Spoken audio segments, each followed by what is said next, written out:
And we welcome you into a special edition of the Fighting Saints Report. Jack Molesky and Jim Leitner with this 10th anniversary special here on March 9th.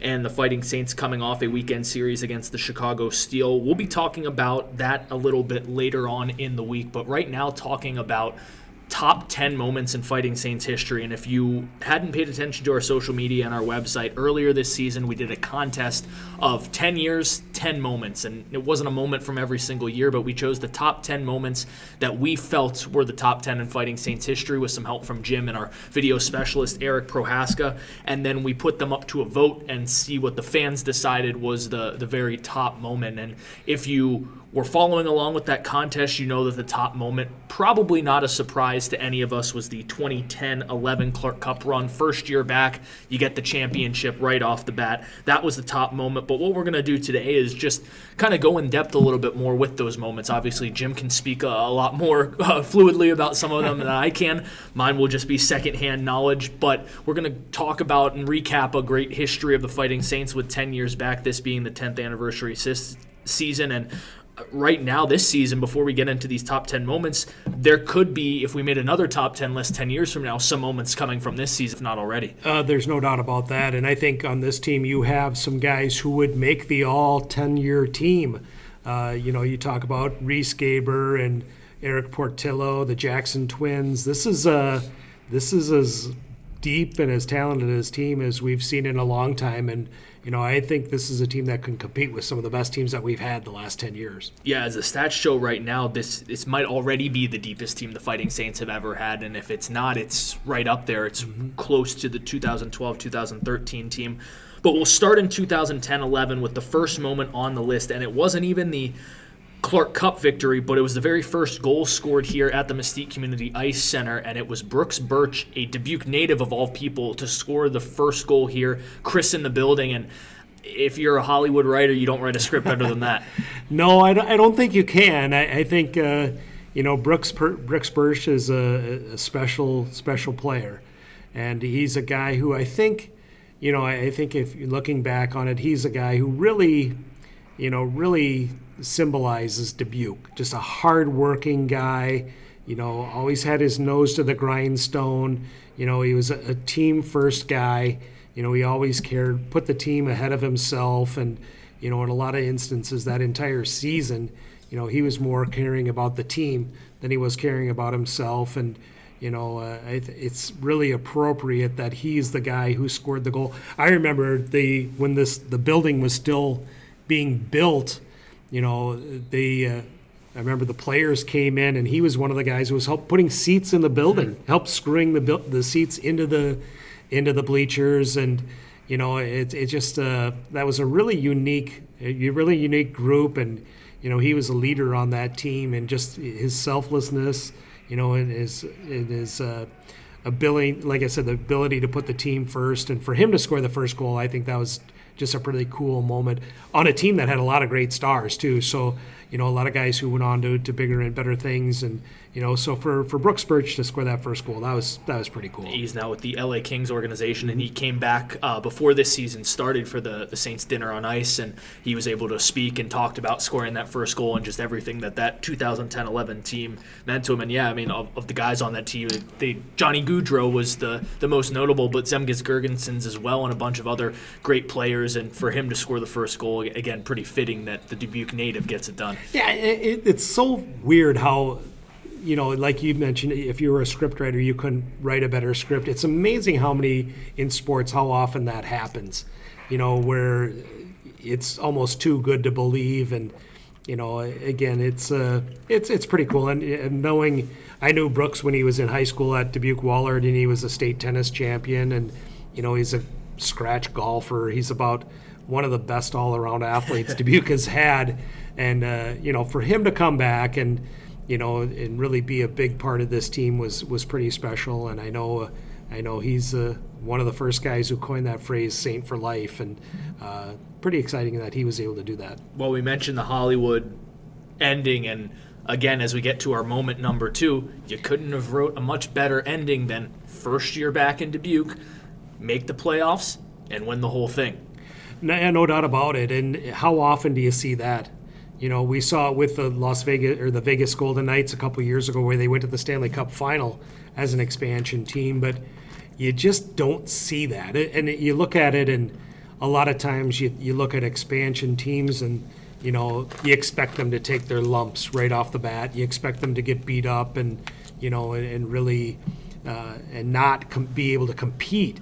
But I thought it was really important that the USHL, at that time they brought in Dubuque and Muskegon at the same time as expansion teams, and they gave both of those teams an opportunity to be competitive right off the bat. Now, Muskegon was a good team. It wasn't as competitive as Dubuque, but the Fighting Saints, Jim Montgomery, Director of Player Personnel, Bobby Kinsella, did a great job of going out and identifying team first players. Got some really good talent. They acquired some really good talents through the draft and with pre-draft tenders. They were able to put together a really good team and compete. And Jim Montgomery did a wonderful job of bringing that group together and leading them to a championship. And like you said, it's hard to believe that you could win a championship in your first year in existence, but that was a magical season.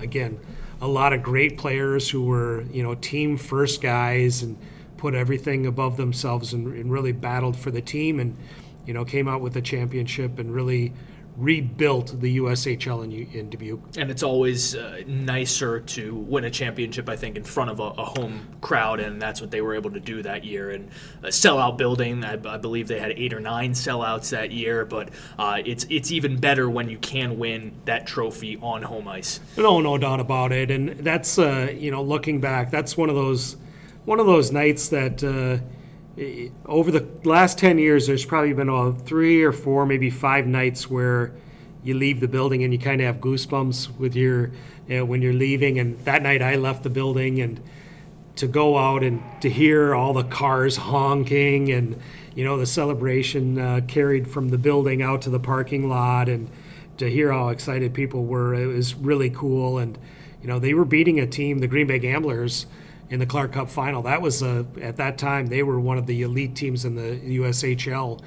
So to beat them, and kind of beat them convincingly, it took 4 games to do it, but to beat them kind of convincingly in that final was really special. And as you mentioned, to do it in front of your home crowd, that's remarkable. And I think that, again, just winning in the first year back, but again, being able to, like you said, remember that 10 years later, that's probably one of the main reasons why it was undoubtedly the top moment for a lot of people. And I think we kind of had that sense going into it that, okay, we have 10 moments, but if you're going to ask people to whittle it down to one, it's really a much shorter list. And obviously the championships, and there have been 2 of them since 2010, are the things that are going to resonate the most. But there's something about being able to get one in the first year back that's going to hit home much, much harder than others. Oh, I agree. And, there were a lot of people out there when the USHL was going to come back. There were a lot of people out there that said, Dubuque's not going to be able to compete, because when they were in the USHL 10 years prior, and Dubuque was really one of the have-nots in the USHL at that time. They couldn't compete, and that's why they left. They relocated to Tulsa, Oklahoma. I believe it was a 2001, 2002 season or somewhere around there. But it was because Dubuque really couldn't compete. They couldn't draw fans. It wasn't a good situation. But credit to the organization here, the leadership, the ownership group, in putting everything in place that you could win right away. And again, I think it's a really a credit to the USHL going to the Tier 1 level, where it's a lot better competitive balance. From 1 through 16, the league is so much better. You really don't have the haves and the have-nots like you did in the previous incarnation of the USHL. And you look at the number of different teams who have won the Clark Cup. Since in the Tier 1 era, just about every team has been to the final, if not won it. And I think that's a credit to the USHL and their vision and their leadership to make sure that every team is good. And when every team is good, it's more attractive to more players, and it's a better preparation for the college level. And again, getting back to my point, I think a lot of people thought Dubuque couldn't win again because they didn't win in the previous incarnation, and to do that in the first year was pretty special. So that was the second moment we're talking about here, but the number one overall moment as voted on by you, the fans, on social media. The final moment we'll talk about before we take our first break also happened in that first season, and that was just Johnny Gaudreau's rookie season as a whole. He won USHL Rookie of the Year. He put up 72 points for the Fighting Saints. It was 36 goals and 36 assists, dead even. That's the second most goals by a Fighting Saint in the Tier 1 era in a single season. And that was kind of the catapult to the Johnny Hockey that we know now, who's tearing things up for the Flames. He went on to then Boston College and had success there, winning the Hobey Baker. And every single level since Dubuque, he's won numerous individual accolades and now looking for the ultimate team accolade at the highest level. But he was a huge part of that first-year team. No doubt about it. And I think, and one of the things that's really cool is he's now part of the ownership group here in Dubuque. And I think that's really a tribute to how important that 1 year in Dubuque was to him. You know, when he came here, he was, he still is a smaller guy. You know, he was not a very big guy. And I remember stories of him putting hockey pucks in his pockets so he would weigh a little bit more when he stepped onto the scale. Because he was not a very heavy kid at that time, but he was a player. He was small for his age group his entire career. You know, when he was in high school and he was in midgets, you know, he tore it up. He put unbelievable numbers up, and but I think this was the level when he came to the USHL. A lot of people said, "All right, this is the level where it ends." You know, you've been a dynamic player everywhere you've been at the lower levels. Now you're up with the big boys. You're not going to have success here. And he came here and averaged more than a point per game, which is unbelievable for a rookie. I think he was only 16 at the time. And I think he was 17 when he actually moved on to Boston College. But to put up more than a point per game, 36 goals, as an undersized player at age 16, it really showed that he could compete at another level. And I think what that did, it gave him a lot of confidence when he was here.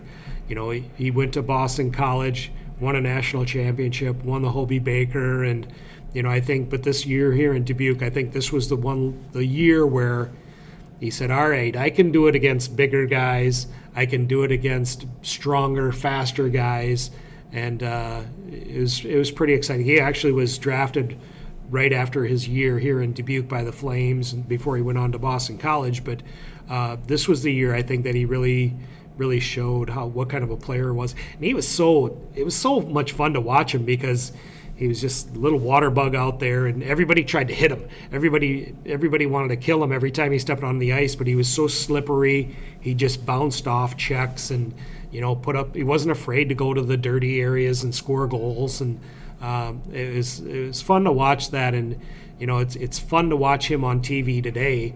And remember, I remember when he was back here wearing a full cage number 8 for the Fighting Saints and tearing it up in the USHL as the Rookie of the Year. Yeah, and he by no means the first undersized player to have success at the NHL level, but I think nowadays if you're a hockey player growing up and you have aspirations of playing at the highest level, and people are saying the same thing, you might be a little bit too small, a little bit undersized, he's one on the short list that you immediately look to and say, well, if he did it, why can't I do it?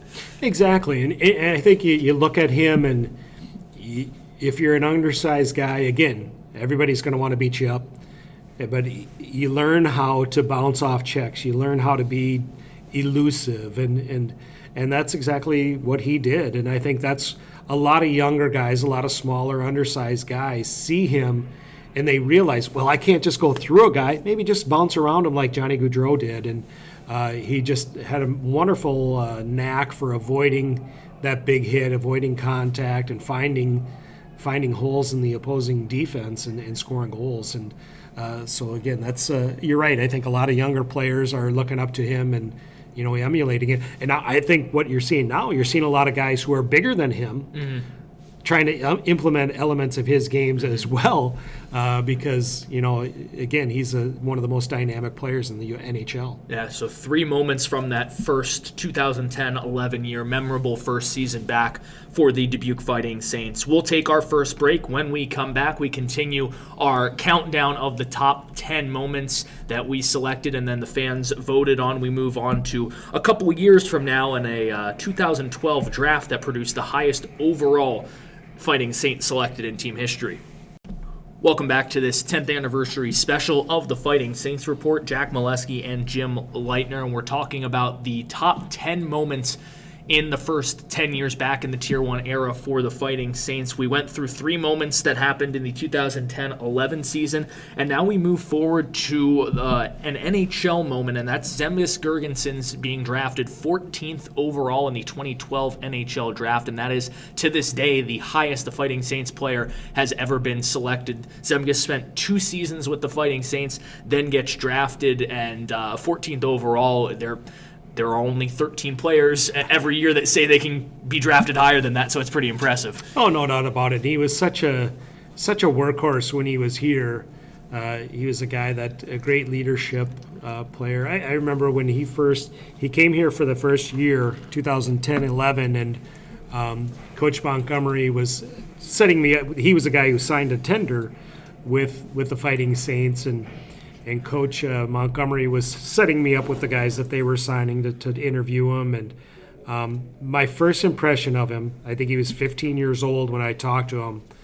He's coming from Latvia. Mm-hmm. He's from Riga, Latvia, and he'd already spent a year or 2 over here in North America playing out in Vermont, I believe. My first impression of him was, are you sure this guy's only 15? He talks more like he's about 30, because he was so mature for his age and just so focused on what he wanted to do with his career. He wanted to be a hockey player, and he dedicated his entire life to being a hockey player. On the ice, in the weight room, particularly in the weight room. One time I made a joke with him about, geez, it doesn't look like you've been working out, and he was actually kind of offended by that. But I was just joking with it. I wasn't trying to get under his skin or anything, but he was a guy who just worked his rear end off. He was such a student of the game, and Jim Montgomery, I think, was a really good mentor for him in terms of teaching him the NHL style of hockey and what it takes to play at that level. And so it was, for him to be drafted that high, I think it is pretty fitting, because there's nobody here in the last 10 years who was as dedicated to the game as he was. And, he's a big physical body, a tough guy, and, scored some pivotal goals. And, he's been in the NHL longer than anybody from this incarnation of the Fighting Saints. So pretty exciting to watch him again with Buffalo. Like to see him get a little more success at the NHL level, but it's still pretty exciting to watch him every day. Yeah, and when talking to fans for Zemgus actually again came back for camp over the summer, and I think he said to me it was his first time back in Dubuque since he left. So good to see him around watching some of the camp. He was in the weight room working out one morning, so even when he's back in Dubuque for vacation, he's still working out. But all the fans that talk to me about Zemgus every time, the thing that they always mention is how tough he was. They love the toughness that he played with every single time he was on the ice. He actually broke his jaw in his last game playing for the Fighting Saints and still played. He played the rest of that period or the rest of that game. But he was a guy you couldn't do anything to him. And, that year everybody had him as a first-round draft pick in the USHL. He's only 17, 18 years old at that time, and so everybody was gunning for him. Everybody was going out to hit him, and everybody wanted to test him and, prove that they were able to play against the great Zemgus Girgensons, and he took it. It didn't bother him one bit, and that's kind of why when I wrote a feature story about him, I called him the Latvian locomotive. And it seems like that's stuck. I think they still call him that out in Buffalo, but, it's kind of an appropriate name because he'll hit you like a freight train, and, nothing really seems to bother him. But he's so tough and so fun to watch. And it was kind of cool over the 2 years that he was here. It was cool to see him evolve as a person as well. His first year, he's still trying to learn the English language a little bit, and he was a shy kid, but that second year he was really outgoing and, a great team leader's captain as an 18-year-old. You don't see too many 18-year-old captains in the USHL, but just a salt-of-the-earth guy. And, again, we talked about Johnny Gaudreau being a part owner of the Fighting Saints, so Zemgus, and it really speaks to what his time in Dubuque meant to him in his career. So Zemgus gets drafted in the summer of 2012. And then the entire 2012-2013 season we kind of had as a moment, because on a team that successful and a season that successful where you set record after record, it's tough to pinpoint one moment. 45 wins, which is top 3 all-time in the Tier 1 era. 98 points, which is tied for the Tier 1 record with Green Bay. Fighting Saints, Mike Smatula had 37 goals. That's the Tier 1 record for a single season. Might be broken, and I think on pace to be broken by Reese Gaber this year. You had, I believe, 10 players with at least 20 points. Up and down the lineup, this was a dominant team. That's the team that holds the record for most wins to start a season for a Fighting Saints team, most home wins to start a season. You name it, they have the record, and that's as good of a team as there has been in the Tier 1 era in the USHL. And the scary thing about that team, as you mentioned, all those records, all those accolades, but that year, that team could have, these are the guys who would have been eligible to be on that team age-wise. Mm-hmm. They still could have had Johnny Gaudreau. They could have had Zemgus Girgensons. They could have had Mike Matheson. They could have had Riley Barber. And they could have had Joachim Ryan. Those are all guys who went out and played in the NHL. Yeah. But they were so good when they were here the first couple years that they went on to college, or in Zemgus's case, he went on to the American Hockey League. But you look at that 12-13 team and how much they won and how good they were, and those are the other guys that could have been on that team. Yeah. So, I hate to take away from what the 12-13 team did, but it's amazing when you think that would have been one of the best junior teams of all time, not just in the USHL and all of North America, even the major juniors up in Canada.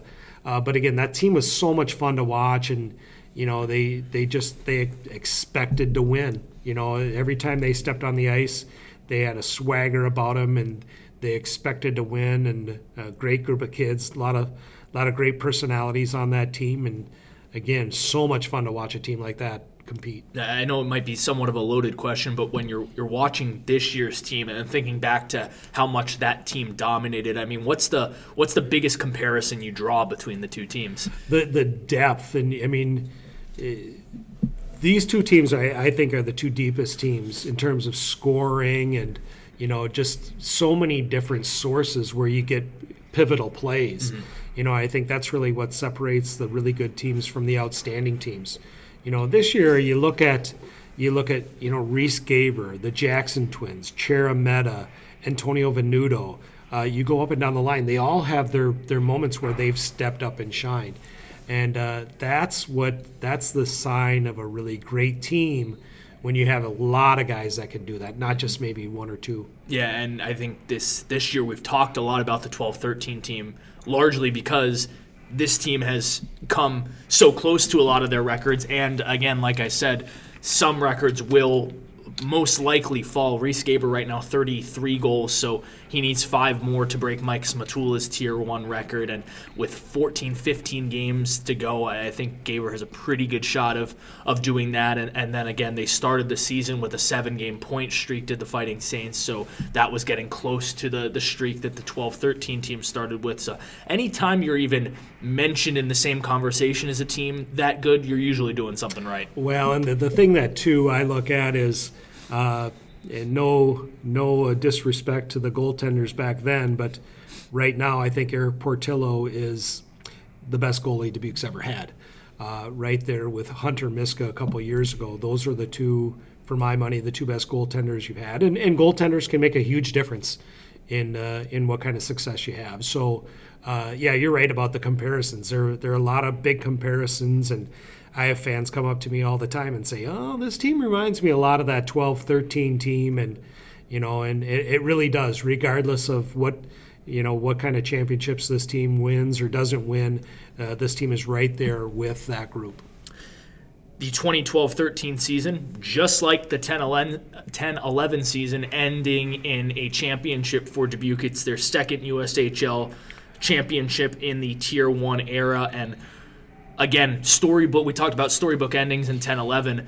It doesn't get any better than an overtime, game-winning, Clark Cup-winning goal like the Fighting Saints had in 2012-2013. Frankie DiChiara. I mean, I think anytime Frankie comes back to Dubuque, he's going to be welcomed with open arms, scoring that game-winning goal. Unfortunately, that game was up in Fargo, so not a lot of people from Dubuque were able to see it in person. But, you know, Frankie was another one of those really outgoing personalities and really a fan favorite, a guy who always had a smile on his face. And, you know, even when he comes back to Dubuque every once in a while, you see him and he's always got a big smile on his face. And he scored a cup-winning goal, and I mean, that's it doesn't get a whole lot better than that. And again, that's a lot more dramatic than the first year. I think when the Saints won it, I think it was like a 6-0 victory in the cup clinching game. But to do this in overtime, and actually Fargo that season, Fargo really had Dubuque's number that season. In the regular season, Dubuque really didn't have a lot of success against them, and you know, going into that Clark Cup final, I thought, geez, this is not a good matchup for the Fighting Saints. But they won the first 2 games here on home ice and then went up to Fargo and won Game 3 with as dramatic a goal as you're ever going to see. Yeah, that overtime winner, I think it shows on just about every promotional video that the Fighting Saints have Zach Fish's voice at the overtime call. And yeah, Frankie DiChiara, not just that overtime goal. I mean, the moment we had on the list was his overtime goal, but he was well over a point-per-game player that entire playoffs. I mean, it was a very impressive run overall for DiChiara. Yeah, he was outstanding, and again, you mentioned a point per game, and Mike Spatula was a part of that team, and he was just as clutch that whole playoffs. And again, you look at that, and that was another one of those years where it was really hard to figure out who the MVP was because you had so many guys that really deserved votes and did get votes. And I think Spatula is the one who ended up getting it, but there were so many guys on that team who were worthy of winning the cup and winning the MVP. And the best part about all those guys is I don't know that any of them really cared if they won the MVP. They just wanted the big trophy. Yeah, and again, we're not to the Clark Cup playoffs yet in this season, but that's another, I think, similarity right there is you have a tough time choosing the MVP. The Fighting Saints this year haven't had many, outside of the goalies, haven't had many Player of the Week nominations, and I think that speaks to the depth because so many times when I'm writing the nominations and I'm thinking, great weekend for the Fighting Saints, and then I actually look how the players stack up, and no one stacks up to the actual Player of the Week, but it's because everyone had 4 or 5 points. There wasn't one person with 7 or 8, and again, back to the depth you talk about and the similarities. I'll take that every time. And, you know, that's really been a hallmark of this team over the last 10 years. It's been like that all the time. You don't have guys who go up and put up, 10-point weekends because they don't have to. You know, there are so many talented guys around them, and it's really a team-first group attitude, and that's the mantra that Jim Montgomery really instilled when he came here in 2010-11, and, it's really carried on to today. And I think it's so much more fun to watch teams like that are really team-oriented and group-oriented, and it's just so much more entertaining and so much more fun to follow. One final moment that we had on the list before we take our next break, and it comes from that same year but not USHL play, and it's the 2013 Junior World Cup when this Fighting Saints team goes to Russia and competes in a national tournament against other top junior teams from other leagues around the world. And not only do they compete, but they're able to win a bronze medal at that Junior World Championship, which is pretty impressive. And again, another reason why that cements themselves as the best team in the Fighting Saints history, at least right now. Yeah, it was actually the year after the Saints won that second World Cup or Clark Cup, and that was when Matt Shaw took over. Mm-hmm. So they were playing, I believe it was in August of the following season, and I think what was really cool, again, they win a bronze medal with really a team that was in transition at that time. going from the Clark Cup championship to kind of rebuilding a little bit. But the thing that I think a lot of those players and the staff really look back on from that experience was going to Russia, being part of a cultural exchange. I think the Saints were the first USHL team to do that, if I'm not mistaken. And it really blazed a trail for other USHL teams to participate in that tournament. But it was a great cultural thing, and I think those are the things that the Fighting Saints. We've seen it all the last 10 years. It's not just about what happens on the ice. They want to be good community members. They want to get cultural experiences, and that was a really cool opportunity for them to go see, Russia, which at that time in the places that they visit really wasn't really what Americans are used to seeing. So it was a really good experience, and to get a bronze medal against some of the best junior club teams in the world was pretty impressive. Yeah, I think it might be safe to say that from the beginning of the calendar year in 2012 to the end of the calendar year in 2013, most successful 2-year stretch that the Fighting Saints have had since returning. Yeah, it'd be hard to argue that. They were, they just set the bar so high, and I mean they set the bar high for not only Dubuque but the entire USHL. And I think if you look at the evolution of the USHL over the last 10 years, those are some of the real years where the entire league had a lot of great growth. So the Fighting Saints, the 2012, the beginning of that year with the NHL draft, and then the Clark Cup championship, and then you finish it with the Junior World Cup bronze towards the end of 2013, a fantastic 2-year run where it gave us 4 total moments in our top 10. We have 3 more moments to get to. We'll take another break, and when we come back with our final segment, we will detail those final 3 moments that made the top 10 through 10 years back in Dubuque. Welcome back to the Fighting Saints Report. Jack Molesky, Jim Leitner, wrapping things up on Monday with the final 3 moments of the top 10 that we selected earlier this season, and then again were voted on by the fans. And the next moment we have is one that you've talked about pretty fondly, Jim, and you said it kind of put this event on the map, and that's the USHL NHL Top Prospects game. It's gone through some tweaks over the last couple years, but when the Fighting Saints hosted it in Dubuque, it was a record-setting event, and it was largely because of the great hockey community here in Dubuque. Yeah, no doubt about it. Prior to that year, Muskegon hosted it a couple times, and it was really something that was basically for scouts, maybe a few scattered fans, and a lot of empty seats.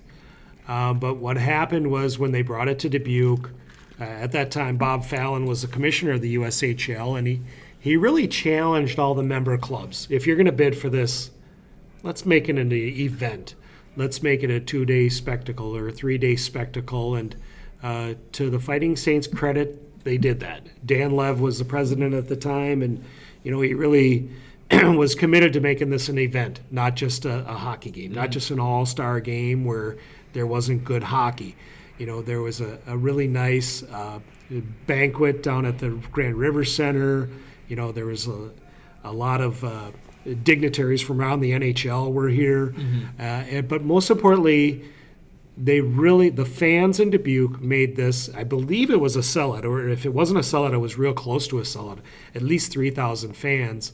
And that's what I think really made it special. These players, the best players in the world at that time. Kyle Connor was in that group, now with the Winnipeg Jets. Brock Besser, I believe, was in that group too. And so you had some unbelievable stars. And but in a lot of times, fans don't come out unless it's their own team that's playing. So I think it's really a great credit to Dubuque that the fans supported all these great players from around the USHL. And if I'm not mistaken, I think the USHL did a great job of, reaching out to the communities around here, the USHL franchises around Dubuque, and encouraging them to get their fans to come out. And so to have a full house for an event like that, an all-star event like that, was pretty cool. And that's another one of those moments where the hair kind of stood up on the back of your neck, when you think about, how many people were here, watching some of the next great talent in the USH. I don't know if you'll ever see in Dubuque a greater collection of talent that went on to bigger and better things than that night. Yeah, maybe the U18s that rolled in last time. That remains to be seen. But that's the only group. I mean, with 9 first-round draft picks, and in that group there's some time. But the 2 names you mentioned, Kyle Connor and Brock Besser, you don't have to wait to know if they're going to be superstars at the next level. They already are. And yeah, when you can get that collection of talent at that young age in the same building, it's a treat to watch. And it was again good that the Fighting Saints fans showed out in droves to see that collection of talent. Yeah, and what's neat is before that I was talking to some fans, and they really understood the weight of the moment. They said, well, this is a once in a lifetime opportunity to see this many great players. And again, at that time, you had a lot of guys who were really highly ranked on NHL scouting boards. And, I think a lot of people realized, to their credit, they realized that this was going to be an opportunity to see some unbelievable talent. And I couldn't even tell you the score of the game, but I do remember how exciting it was to be there, a full house watching some of these great talent. And I know all the players who were involved with that were really excited to be a part of an all-star game where there were, so many good fans. It's the one moment on our list that's really not just a Fighting Saints moment. That's more of a community moment as well. There are so many other moments that we had discussed that, involve the community itself, maybe off the ice a little bit more, because that it has been a big part of the Fighting Saints' success, a huge part since 2010.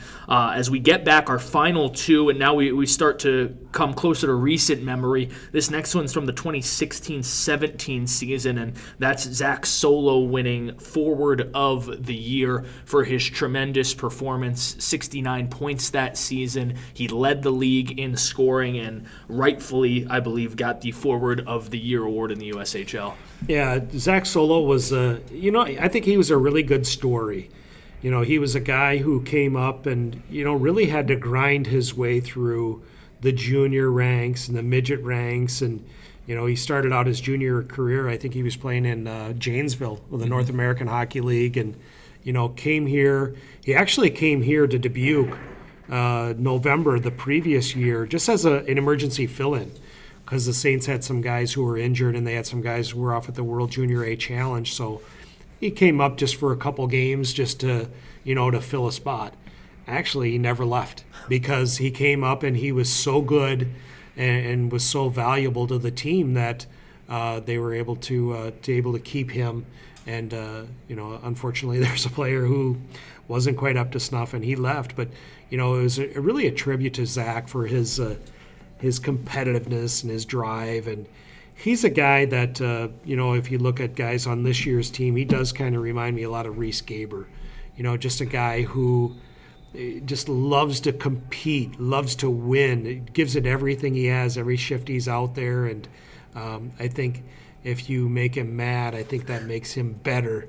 And I think he's a guy, he's non-traditional background, comes from Naples, Florida, and really worked and grinded his way up the ladder. And, now he's at Northeastern, and he's doing a lot of great things at Northeastern, including winning the Beanpot Championship. So it's fun to watch guys like that, guys who have backstories like that they really work their way up and earn everything they get. Correct me if I'm wrong, but I don't think he's lost the Beanpot Championship. I don't think he has either. I think it's 3 straight years since Solo has gotten there, so that's bragging rights for sure. And the other thing that was historic about that season was it's the longest point streak for a Fighting Saint individual player. He had points in 20 straight games, which is, boy, when we saw Michelli get to 15 games in a row last year, we thought that was incredible. Solo 5 more games on top of it. That's a record that's going to be really tough to beat. I don't know that it will. I mean, it's so tough. I mean, again, we've seen it this year with guys like Reese Gaber and the Jackson Twins, where they'll go on a run of 7-8 games or so, and the pre-scouting in this league is so good. Every coach knows or comes up with a way to scout and game plan against guys like Reese Gaber or the Jacksons. And it makes them so hard to go 20 games in a row with a point. And the entire league, it's a league that defense is emphasized, and that makes it so hard. But he was dynamic during that whole streak, and it wasn't just that he was putting up points; he was putting up important points too, and leading his team to victories. And we just mentioned his name, but the final moment on this list, and another individual moment, but that has a lot of historic value behind it, was Matias Maccelli's 72-point season last year. It tied Eric Haula for the most points in the Tier 1 era of any USHL player Finnish-born. And we mentioned it multiple times last year, but it was a quiet 72-point season, it felt like. It snuck up on you, but at the end of the season, 31 goals, 72 points. He seemed to almost do it under the radar, if that's possible. He did, but, I think you mentioned about, guys not getting Player of the Week. I don't know if he got Player of the Week at all last year. So to put up that many points and not get a Player of the Week award, that means you were doing it every single weekend. I don't know that there were too many nights where he didn't get a point. He was doing it every single night.